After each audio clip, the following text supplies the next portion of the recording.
اللهم اهدنا فيمن هديت، وعافنا فيمن عافيت، وتولنا فيمن توليت، وبارك لنا فيما أعطيت، وقنا واصرف عنا برحمتك ربنا شر ما قضيت، فإنك سبحانك تقضي بالحق ولا يقضى عليك، إنه لا يذل من واليت ولا يعز من عاديت، تباركت ربنا وتعاليت، ولك الحمد على ما قضيت.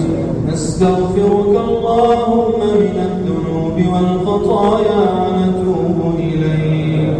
اللهم لك الحمد حتى ترضى، ولك الحمد إذا رضيت، ولك الحمد بعد الرضا، لك الحمد بما نقول، ولك الحمد خيرا مما نقول. اللهم لا تجعل مصيبتنا في ديننا، ولا تجعل الدنيا أكبر همنا، ولا مبلغ علمنا، ولا إلى النار مصيرنا، واجعل اللهم الجنة هي دارنا وقرارنا. اللهم يمن كتابنا ويسر حسابنا، وثبت اللهم على الصراط أقدامنا. اللهم إنا نسألك الفردوس الأعلى، اللهم إنا نسألك العلا من الجنة، اللهم إنا نسألك مرافقة المصطفى في الفردوس الأعلى. اللهم اغفر لنا ذنوبنا، اللهم اغفر لنا ذنوبنا، وكفر عنا سيئاتنا، وتوفنا مع الأبرار.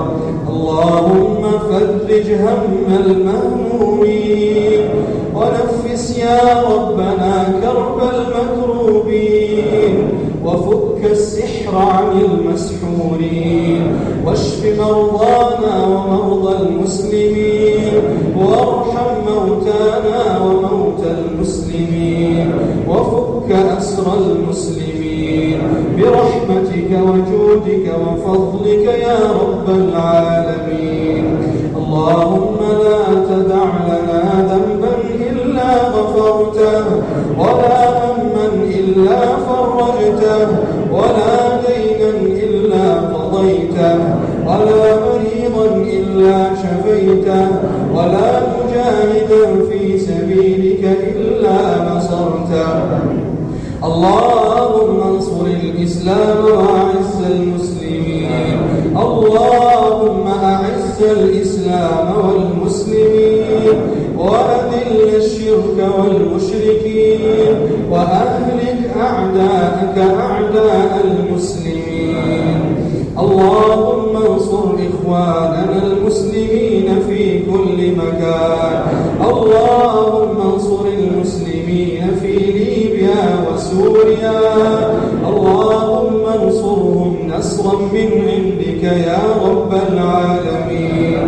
اللهم ارزق المسلمين في الصومال، اللهم أطعم المسلمين في الصومال، اللهم أنزل عليهم بركاتك من السماء، اللهم أخرج لهم بركاتك من الأرض برحمتك وفضلك يا أرحم الراحمين.